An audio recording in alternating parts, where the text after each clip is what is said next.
Congratulations! Congratulations, everyone. You've just become a manager. This video explains how to play cooperative Stratevariance as that manager. Stratevariance is based on the idea that there are three main paths to organizational success as a manager. There are your employees' skills, there are your leadership strengths, and there's your workplace culture. In this video, we are going to set up the game and play through one person's first turn. You can follow along and pause the video anytime. Before you even open the game, you can decide three things about the scenario you're playing. The first thing to do is decide what industry you work in. It can be any industry you want.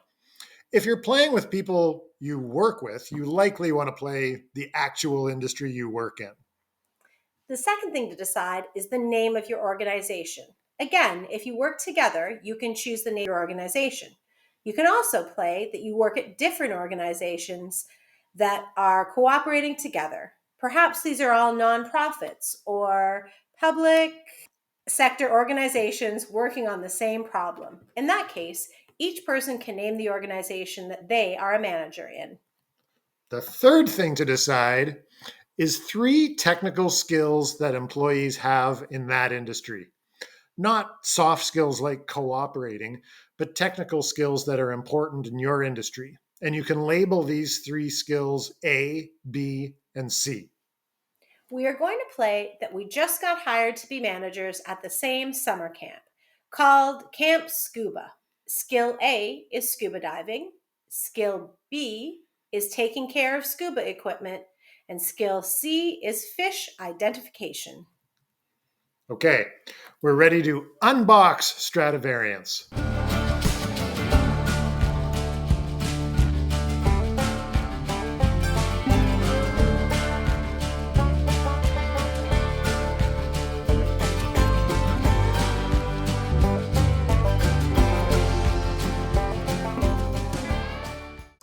Each manager chooses a color and gets a baggie and dice rolling tray of the same color. I'm choosing purple. You know that's what I wanted to choose. I know, and that's why I chose it. We'll need to get better at cooperating if we're going to do well at this. Well, I'm sure we will. We're playing cooperative Stratevariance, so for the workplace challenge cards and the industry success cards, include these cards that have two jigsaw puzzle images on them, and don't include cards that have one jigsaw puzzle picture. Those are for competitive Stratevariance. The cards with no symbols are always included. Set out for everyone to share face down team cards, employee cards, workplace challenge cards, and industry success cards. And each player playing a manager gets this card that outlines the steps of the game. Choose the card for the right color. I've got the purple card because I'm playing purple. I know you are. I get purple tomorrow. I'll take green today. And make sure you're playing the card with two jigsaw puzzle pictures on it. That's the cooperative version. And we'll look at this side that has the recruitment and onboarding phase, which is all about setting up the game as you start up your manager job. Okay, step one is claim a team card and add cubes. Here's the team card that I chose. Let's look at this team card together. On the left side of the card, there's information about team culture for the team of employees that you're inheriting. This team is already in place when you start your new manager job. There are 7 team culture factors that are rated between -3 and 3. The X is where that team culture factor rates to start the game, and that's where you can put one of your cubes. So, for example, on this card, this team has accountability of 0, which is in the middle in terms of how accountable this team is. So I go ahead and put a cube on that 0 spot for accountability. There are numbers to the right of the cube that are white on black. Those numbers represent how hard it's going to be to improve that team culture factor. We'll get to that shortly. The right side of this card shows success, rated between 0 and 10. Everyone starts at 0. I can go ahead and put a cube on that 0 spot. And for this version of the game, your group wins the game if everyone at the same time has a success of 8 or more. You can choose a different number if you want. You try to do that in as few turns as possible. Keep track of turns as you go. Okay. Step 2 says claim 5 leadership strength cards. These are the leadership strengths cards. I'm looking at the purple ones. And I'm looking at the side of the card that has a red circle with an X through it on the bottom. That means the cards are not ready for play, and that's the side we want now. I'm going to choose 5 of those cards to play the game. 5 cards that are about things that I am good at. There are different ways to determine which cards to choose, including an online questionnaire. But for this game, I'll just choose 5 strengths that I am good at. So I play the game based on my strengths. On the other side of those leadership strengths cards has a green circle with a checkbox in it. That means those cards are ready for play. Once I've chosen my 5, I flip those cards over so that they are ready for play, and that card shows what effect that leadership strength card has within the game. But we'll get to that in a little bit. Okay. The next step, step 3, says inherit 3 employees and add cubes. So these are the employees that you inherit that are already working when you start your job. Okay, let's look at one of my employee cards. Here is Bradley Nixon. Each employee card has 3 sections. The top section has some text about Bradley, including some information about his superpower, something he's especially good at. The second section rates his 3 technical skills, A, B, and C. For our game, again, these skills were scuba diving, maintaining scuba equipment, and fish identification. These skills are rated 1 to 4, where 1 is unskilled and 4 is expert. Again, this is where the X is that shows the current skill level. The third section of the card rates loyalty and confidence for Bradley. These are rated between -2 and 2. Bradley's X is on -1 for loyalty, not great, and 2 for confidence, very confident. So you can go ahead and add the cubes to where the X's are on the technical skills section. Again, the white on black numbers represent how hard it's going to be to improve those technical skills. For loyalty, you'll see that the -2 box is in red. That's because if at any point in the game someone's loyalty drops to -2, that employee quits. Okay, add those cubes. Okay, the next step in the setup is to check if any team has maximized any aspect of team culture. If they have, then all other teams can try to increase that aspect. If one team is excellent at some aspect of team culture, like accountability, other teams can get better just by associating with them. It's almost like it's infectious. Having a great team culture is contagious. That's why the 3 box is green on those cards, because of this special rule.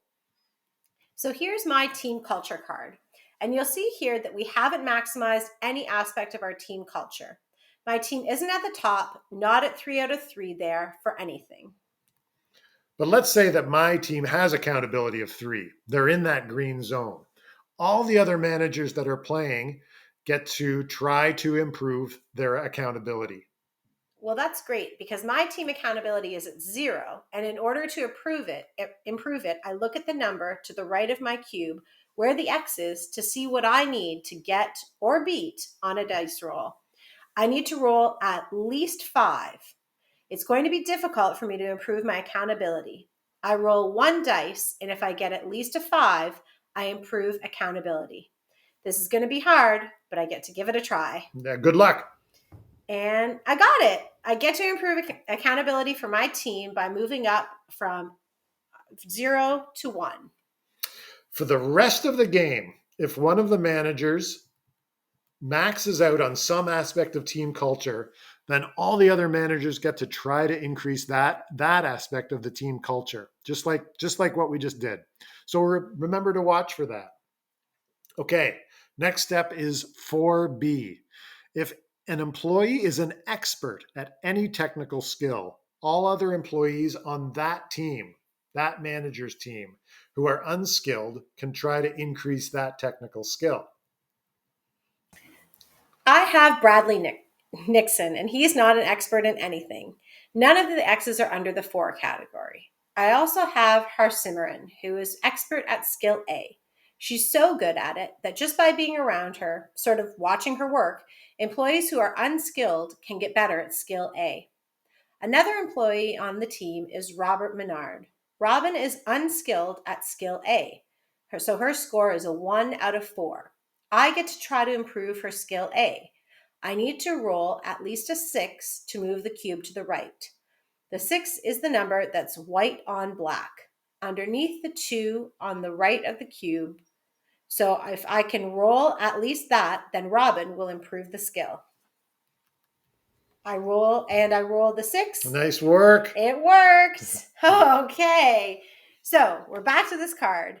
Step 4C is to implement employee superpowers. Let's look at the employee cards. Okay, so looking again at Bradley Nixon, looking at the superpower, it says Bradley's superpower is his conscientiousness. Increase accountability as long as Bradley's on the team. Every employee is going to have different superpowers, and some of them you can implement at this step, but some of them you might not understand what they mean yet. But any superpowers that say increase something or gain something, you can do right now. I increase accountability because as long as I have Bradley on the team, I get a bump in this team's accountability. Okay, so every manager can go ahead and implement the superpowers for all 3 of their employees, and that's step 4C. And then we're ready to start playing the game. So we choose a player to go first with a turn and turn over the card that has all the steps on it. This side of the card outlines the 4 steps that happen in a turn. And for the rest of the game, one manager is going to take a turn, all 4 steps. And then the next manager is going to do all 4 steps. And then the next manager is going to take a turn, all 4 steps, and just keep going around until you win. Every manager's success score is at least 8. And we're going to try to do that in as few turns as we can. We choose for me to go first. In step 1, I can choose between playing a leadership strength card or taking a vacation. Now, it's only my first day on the job, so it feels a little early to take a vacation. So instead, I'm going to play a leadership strength card, take its effect, turn it over so it's not ready for play. I'm going to play my community mindedness card, and I can try to increase diversity and inclusion. And try to here means roll, and increase means improve by 1. Diversity and inclusion is a team culture factor. So let's look again at my team culture card. To improve diversity and inclusion on this team, I need to roll a 4 or higher. The number to the right of my cube is a 4. That will put my diversity and inclusion score at 2. So I'm going to roll and see if I get a 4 or better. And I got it. So I improved diversity and inclusion by moving the cube over to the right 1 space. Then I flip over the leadership strength card so it's not ready for play. There I see the red circle with the X through it showing up, face up. Fantastic. Okay, let's take a minute to look at step 2 together. This is the centerpiece of the game where I decide, with my limited resources, what will I invest in? There are 6 things that I can choose from. As a manager, I can choose from coaching, which means that I gain a new leadership strength card. I only look at the side of the card with the red circle on it, and I can choose a new one. I don't play it yet, but it's ready for play. So I keep it so the green check mark is side up. Or I can invest in employee training. For this, I can try to increase any one technical skill of all my employees. How this works is I declare which skill I'm investing in training for, A, B, or C, and I roll the dice. I compare the roll of the dice to the number that's to the right of the cube for that technical skill for all of my employees. If my roll is that number or higher, then the cube moves over 1 to the right. Or I can invest in a workplace intervention and try to improve some aspect of my team culture. I get to do this 3 times. I first declare which aspect of team culture I'm trying to improve. I roll the dice once and compare that number to the number to the right of the cubes for that technical skill. And I can do that 3 times. I can do different approaches of my team culture for each role or do all 3 the same. Or I can also replace an employee. I can let one of my employees go, which usually means losing their superpower. And then I bring on a new employee and gain their superpower. And remember, every time you bring on a new employee, you have that opportunity to see if you have a combination on your team of an expert and someone who's unskilled. So that person who's unskilled gets a free attempt at improving their technical skill. I can also transfer an employee, either exchange or send them to a team with a vacancy, which means fewer than 3 employees. And don't forget the superpowers if you do this. Or I could hire a new employee if I have a vacancy, which I don't. It's a big choice. Which one are you going to do? I think I'm going to do coaching. I want to add grit to my leadership strengths, so I went to a grit coach. Okay. The next 2 steps don't take much explanation. Step 3 is play a workplace challenge card. Pick up the top card and do whatever it says. Something bad might happen to you unless you're able to stop it, and it applies to the person who's playing the card. Step 4 is play an industry success card. This is the step where you get your payoff, where all the things that you've done translate to success, which can go up or down. And then finally, it's my turn. But we'll stop the video here. Okay. Have fun, everyone. Don't forget to count your turns and have Have fun. fun.